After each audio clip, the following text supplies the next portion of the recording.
kagem Kyai Sukosari muga-muga tetep lestarian yen nyambung tali silaturahim anane mung biyo rukun anane mung manunggal nengenake persatuan dan kesatuan ya banjur iki mau yang bernapaskan Islami hasbunallah mergo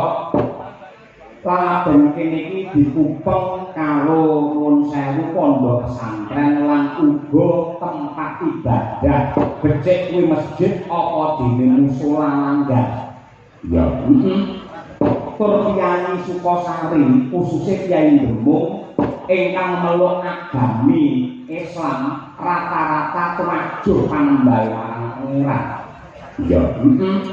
saya lamun to nindakake salat masjid ora nate ana daleme dhewe-dhewe mesti berjamaah ana ing masjid utawa langgar tenan buktine nalika sore mau jam 3 wancine adzan asar Allahu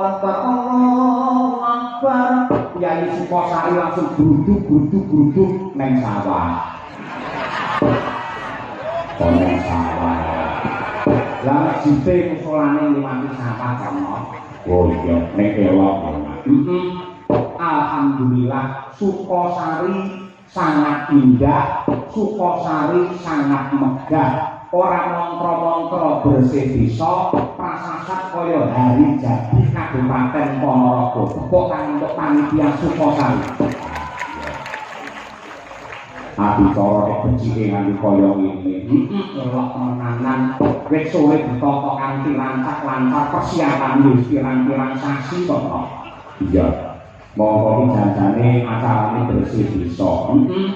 tur manut dawuh sing tak tampa ning Sukosari iki satara suwe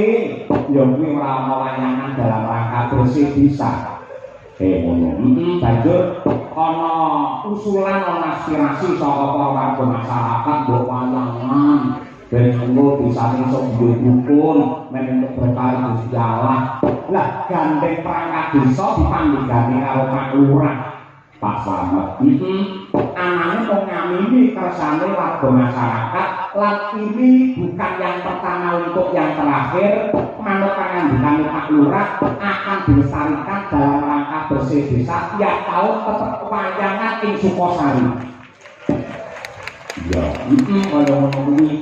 dawuh sapa dawuh Pak Lurah mongko lurah iki pimpinan hambaké bawa leksana ora kena nglintasi pangandika sing wis kabar dadi panane kok njur taun ngarep kok ora wayangan nanti Sukosari apa-apa ora tanggung jawab iya wong inti sarine supaya nuwun sewu kabudayan iki rembaka ya kabudayan rembaka antakake karo warga padha guyub rukun ya Mas matur nuwun karo Pak Kades Pak Slamet Daro ini ya kalian Roko Mas Sekdes Andri Kurniawan ya wis ngelincai karo Mas Andri ketua panitia ya kuwi Pak Iswani Kewer ya terus Pak Kadus PLT ing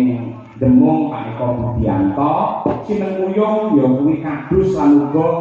warga masyarakat di 6 dusun bersih saka Demung saka Bulang Bangun Sari Krajan Danyang lan uga Tulang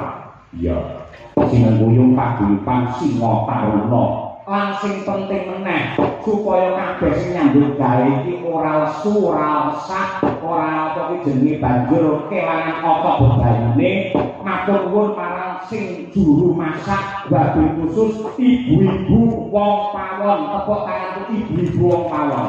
ya apa wis akrab karo aku nanti lagi iki petuk ya mau wis foto bareng ayo kok yo ora kewo karo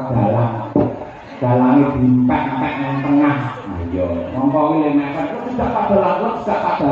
sapa ora krasa lho susune iki malah meneh aku aramu terus kaya ngono ora iki mung pinario guyon iki tangga tresnane ibu-ibu saka wong pawon marang seniman wis kaya ngono kuwi sing becik ngono sing apik ya matur nuwun kejaba Swadaya utawa iuran ya Sinengkuyung ya kuwi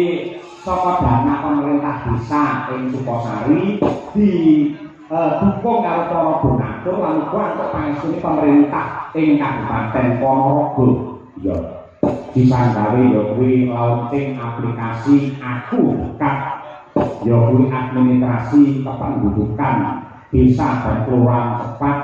cetak KTP, KK, akte dan lain-lain tidak perlu ke Dukcapil, namun sudah bisa dilayani di desa. Dan Sukosari adalah desa pertama di Ponorogo yang sudah berjalan terhadap aplikasi Aku Dekat. Ya kemenangan, kemenangan. Ya, kaya ngono kuwi, Mas. Wis derek nangani dadi derek seneng, derek bunga. Ya, kaya ngono kuwi.